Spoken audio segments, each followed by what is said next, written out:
capítulo número 5 de Gálatas, 22 e 23.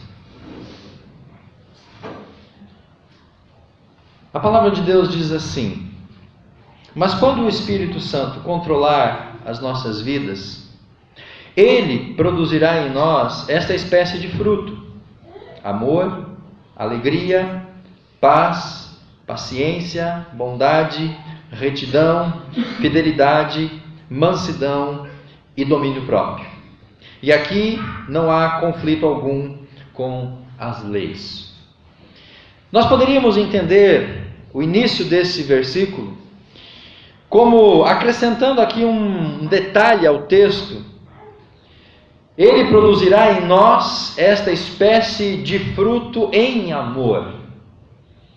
Na perspectiva de nós, irmãos, colocarmos o amor não como um resultado do fruto apenas, mas talvez entendermos que o amor, ele é um agente ativo na produção desses frutos. Eu não estou adulterando o texto, não quero também corrigir o texto bíblico, mas é um entendimento para aquilo que nós vamos ministrar através da palavra dessa noite. Porque a linha mestra da mensagem é exatamente essa: através do amor, pela ação do Espírito, através da supremacia do amor, nós então somos agraciados com essas características: alegria, paz, paciência, bondade, retidão, fidelidade, mansidão e o domínio próprio. Então nós podemos ter esse entendimento de que através do amor, o Espírito Santo, ele produz em nós essas características, essas qualidades que são essenciais para a nossa vida cristã. Por isso que o amor, ele é a supremacia aqui dos frutos do Espírito. Por isso que o amor, ele é o supremo dom. Ou como o Henry Drummond, ele ministrou um sermão chamado Dom Supremo. Esse jovem, nascido em 1851 na Inglaterra, ele prega numa certa tarde, num fim de dia, substituindo um grande pregador que naquele momento ficou um pouco vazio. O livro vai dizer que as pessoas foram em peso para uma praça para ouvir um grande pregador muito famoso. E aquele homem, depois de uma longa viagem, muito tempo pregando, estava cansado e ele não quis pregar naquela tarde. Ele chamou esse jovem que estava lá, que não era missionário, mas que havia experimentado o campo de missões. E aí nesse dia, então, esse jovem se levanta e pede uma Bíblia emprestada de alguém, lê 1 Coríntios 13 e começa a pregar sobre o amor. E aí em 1890 é publicado esse sermão dele com esse título: O Dom Supremo, o Amor. Se você puder, adquira esse livro e leia-o. É uma interpretação, uma aplicação muito especial sobre essas características do amor. E através então dessa influência do dom supremo, nós apresentamos, irmãos, esta característica, essa temática para hoje à noite. O amor é o dom supremo do Espírito Santo. O amor é o fruto essencial. O amor é aquilo que vai desencadear nas nossas vidas todas as outras características. Por isso é importante nós aprendermos mais sobre o amor. E hoje nós finalizamos essa série sobre o discípulo, a série que nós já abordamos sobre o ouvido atento, nós já falamos sobre mentes e emoções. Domingo passado falamos sobre direção, vocação e ministério. E fechamos hoje falando sobre o dom supremo, que é justamente o amor. E aí, nessa semana, justamente na sexta-feira, na reunião dos homens, nós abordamos o 12º capítulo desse livro, Marido Irresistível. Se você, homem, não tem esse livro, você não está participando conosco das reuniões dos homens, adquira esse livro. Porque o marido irresistível é aquilo que toda mulher deseja ter e aquilo que todo homem deseja ser. E nesse 12º capítulo, o autor ele apresenta para nós 8 verdades com relação ao amor. Eu quero reproduzir para você em síntese essas 8 verdades como introdução da mensagem. Primeira verdade que o autor apresenta: o desejo do amor é beneficiar os outros. O amor não é egoísta. O amor não pensa em si próprio. O amor tem como desejo beneficiar a outra pessoa. Segunda característica, ele fala que a evidência do amor é a obediência. Se nós amamos, nós obedecemos. Se somos desobedientes, é uma evidência de que nós não estamos amando. Terceira, a profundidade do amor está ligada com a medida da doação. O quanto eu me dou demonstra o quão profundo é o meu amor. Se eu não me dou, se eu não me entrego, se eu não me dedico, se eu não abro mão de mim para me doar pelos outros, é sinal de que eu não amo. Quarto, a quantidade ou a quantia do amor está ligada com o quanto nós somos perdoados. Então, quando eu entendo o quanto eu fui perdoado, isso vai me apontar para o quanto eu devo amar. E se eu já fui perdoado muito, significa que eu preciso amar bastante. O quanto mais eu fui perdoado, tanto mais eu preciso demonstrar o meu amor. Então ele fala que a quantia do amor está relacionado com entender o quanto eu fui perdoado por Deus e no contexto do livro pela minha esposa. Quinto, o amor qualifica para quê? Para falar a verdade. O amor me leva a ser verdadeiro, a ser íntegro, a ser genuíno. Quando eu amo, eu sou verdadeiro. Quando eu amo, eu não minto, eu não engano, eu não trapaço, eu não traio, eu não quebro a confiança. Sexto, ele fala, a grandeza do amor está em vencer todas as coisas. Porque o amor tudo sofre, tudo crê, tudo espera, tudo suporta. Então, quando nós de fato amamos, nós somos capacitados para vencer todas as dificuldades. Sétimo, o equilíbrio do amor está relacionado com o ódio pelo mal ou para com o mal. Se eu amo, eu preciso também odiar o pecado, odiar o mal, odiar as coisas ruins, porque aí o equilíbrio, o amor, ele se equilibra desta forma. O quanto eu amo a Deus está relacionado na mesma proporção do quanto eu tenho que odiar o mal. Então, se eu não me revolto com o mal, se eu não fico nessa atitude de ação, de atitude de revolta, de não querer, de me afastar do mal, talvez é uma demonstração de que o amor não está presente na nossa vida. E a oitava, ele diz que a maturidade do amor é deixar de ser infantil, é crescer. Paulo fala que quando era menino, falava como menino, agia como menino, mas agora que ele se tornou homem, Paulo diz, agora eu penso como homem, eu ajo como homem. Então, a maturidade do amor é deixar a infantilidade, é mostrar que nós crescemos. E essas 8 verdades que o autor trata sobre o amor, elas de alguma forma se fundem com aquilo que Gálatas nos apresenta sobre o amor, com aquilo que 1 Coríntios 13 também trata sobre o amor. E nessa noite nós vamos apresentar, queridos, 5 perspectivas em relação ao dom supremo do amor. E a primeira questão para a gente refletir é de que o amor é a maior virtude cristã.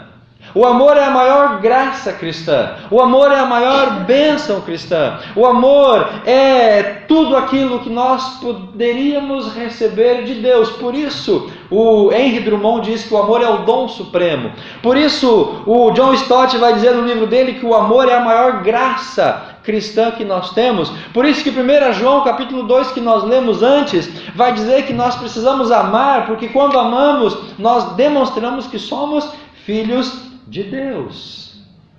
Quando nós amamos, nós demonstramos a nossa filiação e nós dizemos então que o amor, ele nos qualifica para sermos filhos do Senhor. Em Gálatas, aqui ainda no capítulo 5, o apóstolo Paulo apresenta para nós 9 qualidades, 9 características desse chamado fruto do Espírito. Ele apresenta para nós então esses frutos, essas qualidades, mas ele de uma certa forma exalta o amor como a peça principal, como a chave de todas as coisas. E com relação ao que o Espírito faz em nós, ou melhor, com relação àquilo que o Espírito produz em nós, o que de fato é mais relevante? O que de fato é mais importante? O que eu tenho que buscar, irmãos, através da ação do Espírito Santo na minha vida? Qual que é a evidência, qual que é a demonstração de que de fato o Espírito está agindo em mim? Como que eu vou poder demonstrar para as pessoas que eu tenho o Espírito Santo?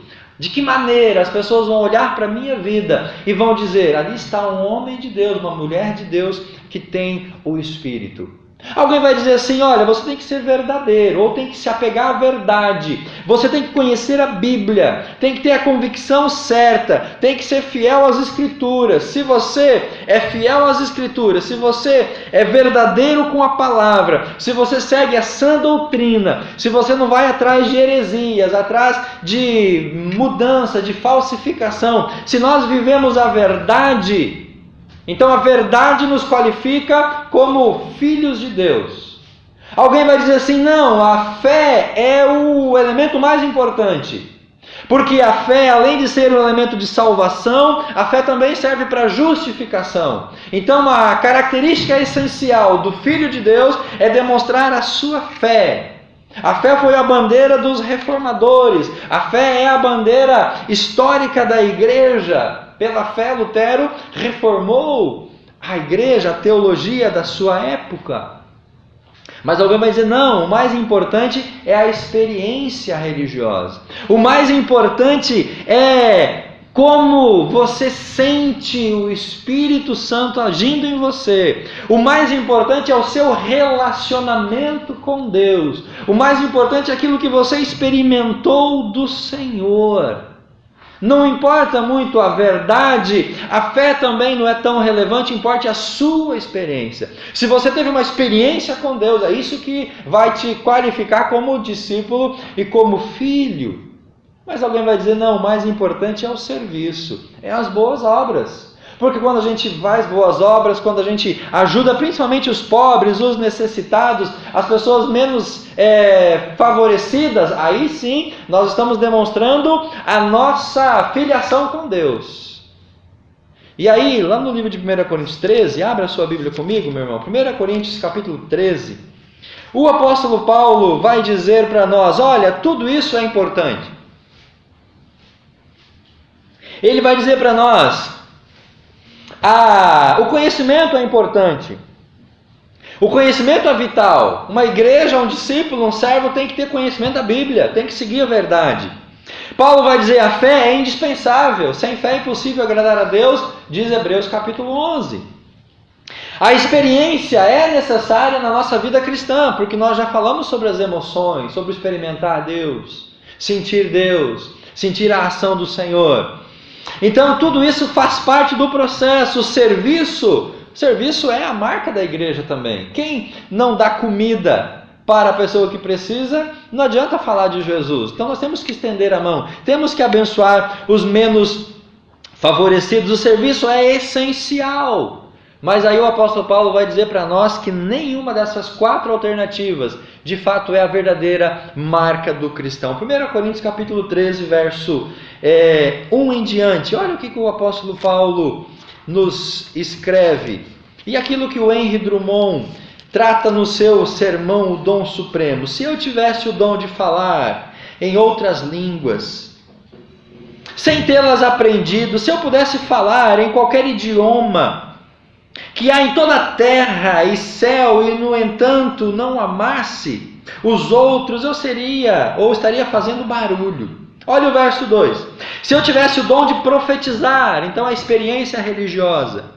Se eu conhecesse tudo sobre o que vai acontecer no futuro, conhecimento.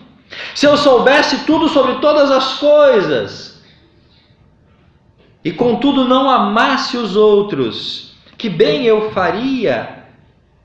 Mesmo que eu tivesse o dom da fé, a ponto de poder falar a uma montanha e fazê-la sair daqui e ir para lá, ainda assim eu não faria absolutamente nada sem amor. Se eu desse aos pobres tudo o quanto tenho, se eu fosse queimado vivo por pregar o Evangelho, e contudo não amasse os outros, isso não teria valor algum.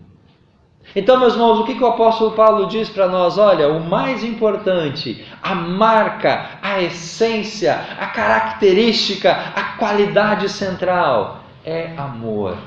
Devemos ser verdadeiros, devemos buscar a verdade da Bíblia em amor. Devemos exercer a nossa fé em amor. Devemos ter experiência em amor. Devemos servir em amor.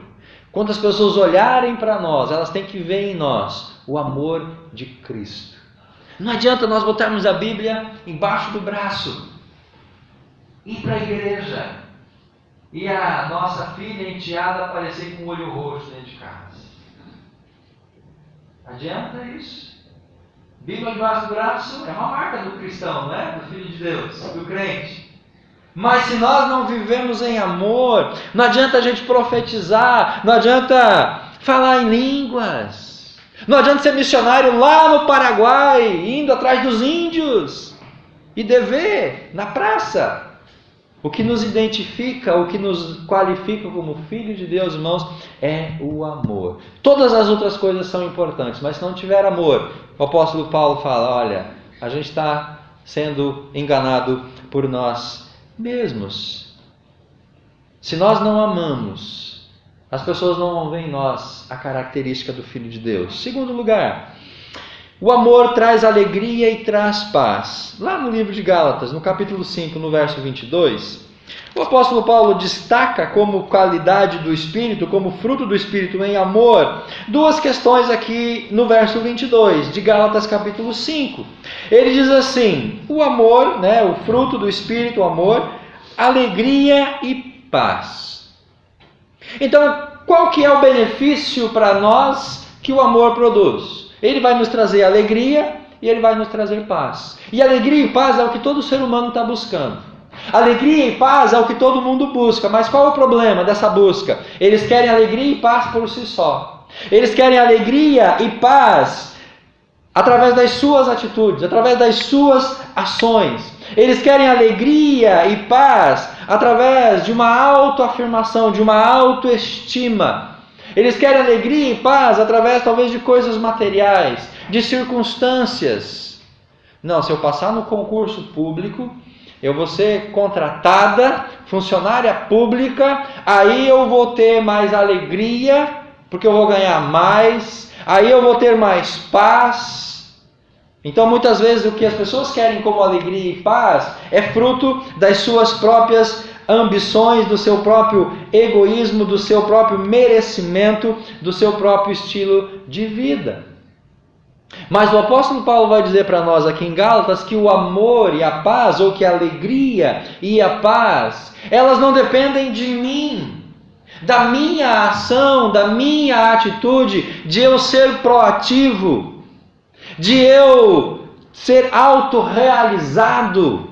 Não, se eu tiver uma boa profissão, se eu ganhar um bom dinheiro, se eu tiver bem realizado, aí eu vou ser alegre, aí eu vou ter paz. Paulo diz assim, olha, nós só conseguiremos alegria e paz se nós entendermos que alegria e paz são um subproduto, vamos usar esse termo, do Espírito Santo através do amor. Alegria e paz, irmãos, ela só vem a nós se de fato o amor de Deus estiver agindo em nós. A verdadeira alegria, a verdadeira paz só podem ser desfrutadas quando nós amamos e quando nós somos objetos do amor de Deus. Por isso que as pessoas estão em busca de alegria, as pessoas estão em busca de paz, as pessoas querem isso, mas não alcançam. Por quê? Porque elas querem por si só. Elas não entendem que a alegria e de que a paz é um processo através da ação de Deus em nós, pelo Espírito. A alegria e paz são frutos da ação de Deus nas nossas vidas.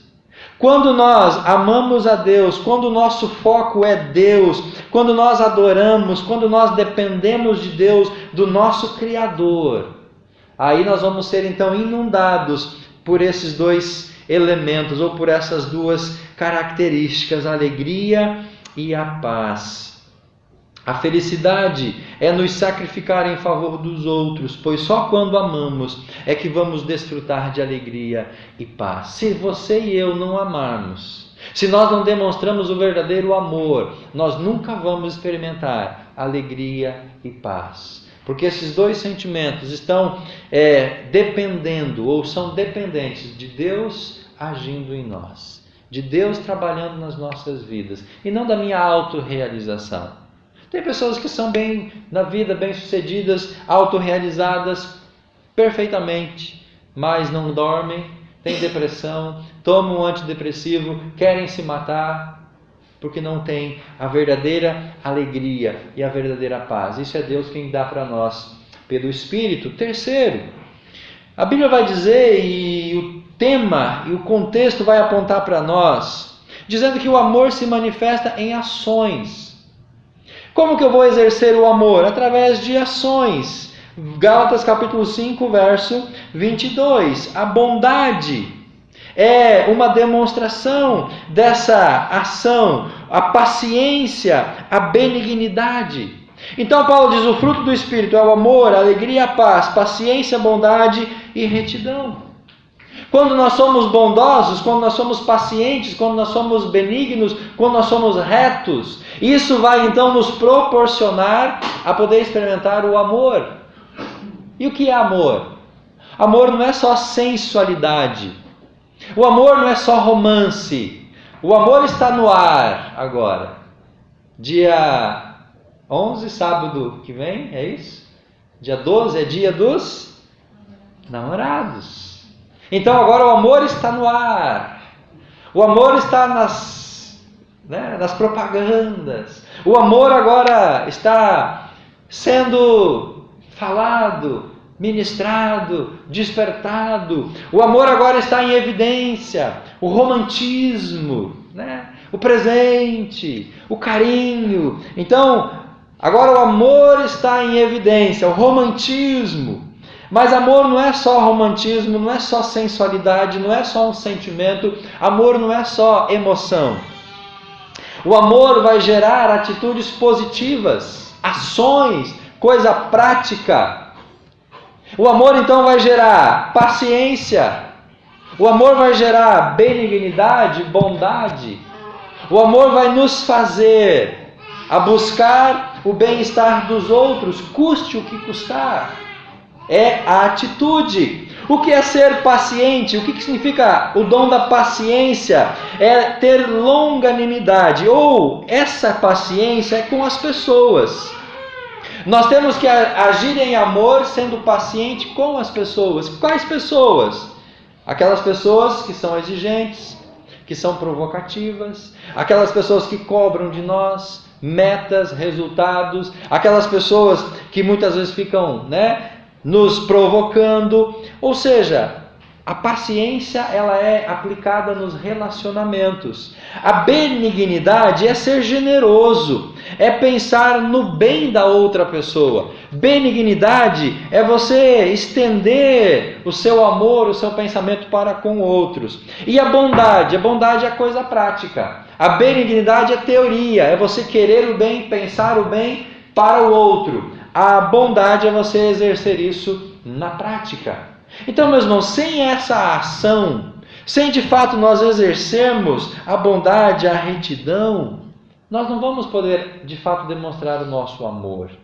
A paciência suporta a malícia dos outros e se recusa a retaliar, se recusa a responder, se recusa a bater de frente. Quem tem a paciência do Espírito é aquela pessoa mais pacífica nos relacionamentos.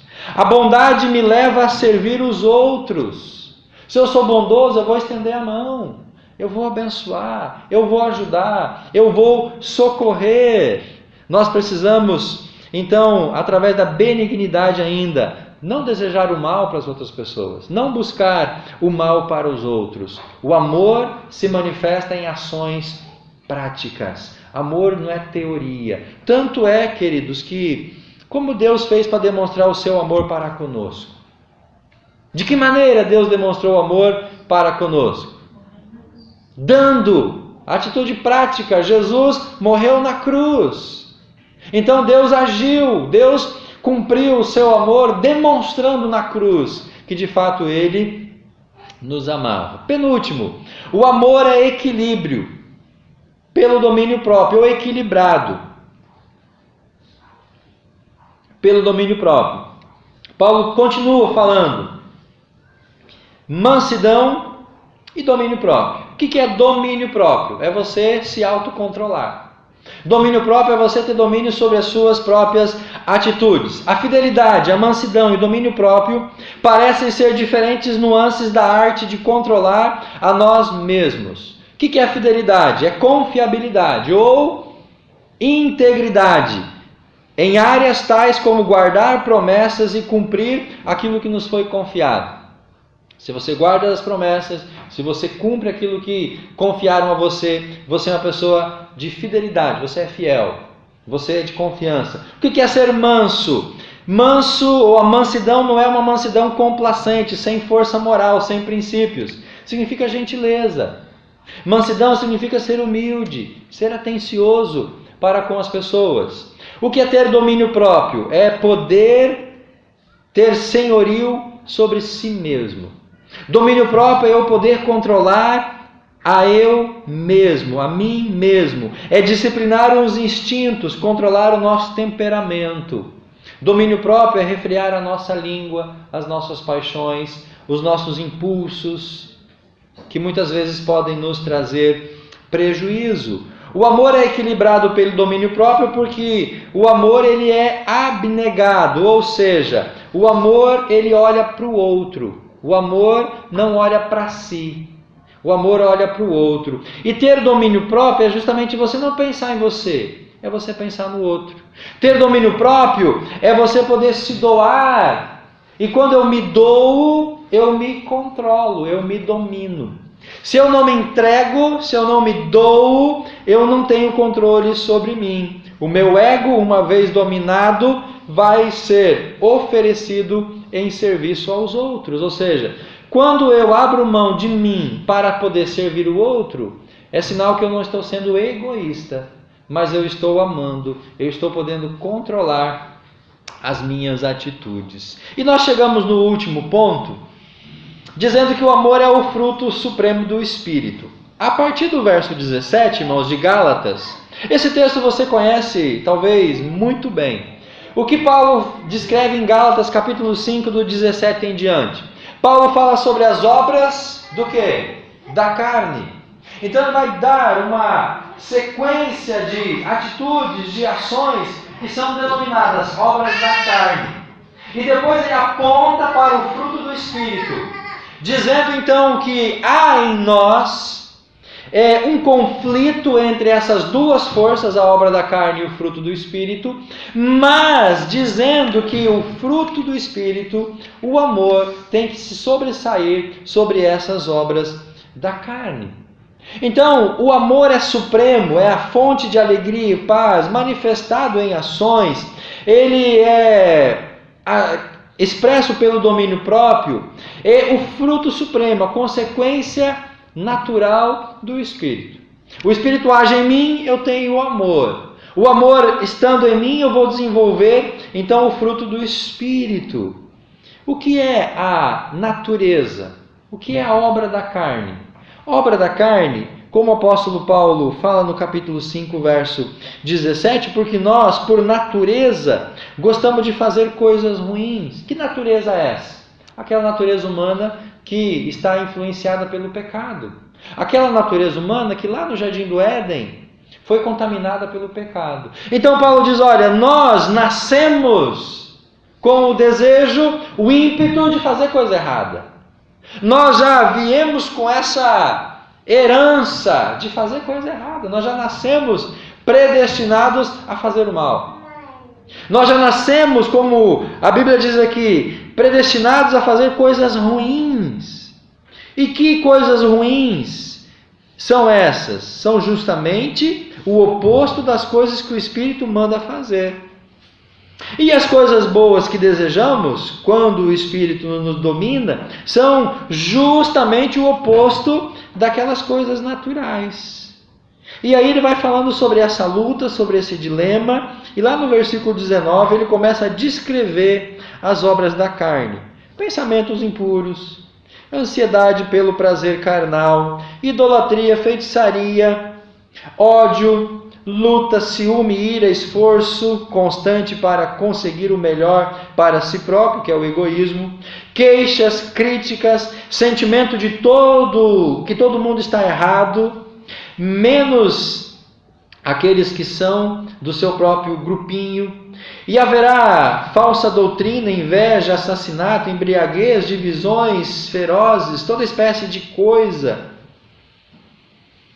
Nós dividimos essas barbaridades todas em 4 áreas: pecados sexuais, imoralidade, licenciosidade; pecados religiosos, idolatria, feitiçaria; pecados sociais, malícia, ciúme, discórdia, egoísmo; e os pecados pessoais, bebedices, orgias, glutonarias. Então nós pegamos essas obras da carne e qualificamos ou distribuímos elas em 4 áreas: sexual, vida religiosa, vida social e vida pessoal. Ou seja, todo o nosso ser está corrompido pela obra da carne. Mas aí nós então pensamos assim: puxa, quer dizer então que eu sou refém de mim mesmo? Quer dizer que agora então eu vou ter que viver escravo o resto da minha vida? Eu vou ser escravizado por isso? Não, porque o apóstolo Paulo vai falar sobre o fruto do Espírito e ele vai falar dessa luta entre o fruto do Espírito e a obra da carne. E quem vai vencer essa luta? Quem vai vencer essa batalha? O autor dá um exemplo no livro dizendo que um viajante chegou no sítio de uma pessoa que morava no interior. E lá naquele sítio tinha 2 cães. E de repente aqueles 2 cães começaram a brigar entre eles. E aí a pessoa perguntou para o dono: qual dos 2 vai vencer a briga? Aí o dono disse assim: olha, vai vencer aquele que eu alimentei melhor. Vai vencer aquele que estiver mais forte, aquele que estiver mais bem alimentado. Aquele vai vencer a luta. E quando nós olhamos para a nossa vida, olhamos para as obras da carne, meus irmãos, olhamos para o fruto do Espírito, quem vai vencer a luta? Em nós. Quem vai se sobressair nas nossas vidas? As obras da carne ou os frutos do Espírito? Quem? Aquele que nós alimentamos melhor. Se nós alimentamos, damos vazão, permitimos, deixamos, nos conscientizamos e não lutamos contra as obras da carne, se nós permitimos que elas ganhem força, que elas possam tomar corpo em nós, se nós de alguma forma as alimentamos no nosso coração, elas vão vencer a luta. Mas se nós colocamos na cruz a nossa velha natureza, se nós crucificamos o velho homem com as suas paixões e concupiscências, se nós procuramos deixar de lado essas obras carnais, e se nós buscamos o Espírito vai vencer essa luta. Então é uma questão de decisão, é uma questão de escolha. Qual eu vou alimentar mais? A carne e o Espírito são desejos ativos em nós. Pastor, então eu vou fazer um jejum no monte de 422 dias, e quando eu sair do monte, eu não vou ter mais a natureza carnal na minha vida. As obras da carne não vão mais estar em mim. Eu vou estar agora só cheio do Espírito. Não. As obras da carne sempre vão estar na nossa natureza. Por mais que nós nos convertemos, por mais que nós busquemos a santidade, por mais que nós tenhamos uma vida cada vez mais íntegra, irmãos, as obras da carne, a velha natureza sempre vai estar em nós. A velha natureza só vai nos deixar no dia em que nós morrermos. Aí sim, a velha natureza não vai mais ter nenhum poder. Agora, eu posso diminuir as intenções, as vontades e os desejos dessa velha natureza. Eu posso diminuir a sua força em mim. Por isso que é importante nós lutarmos contra as obras da carne. Segunda questão, esses desejos são opostos.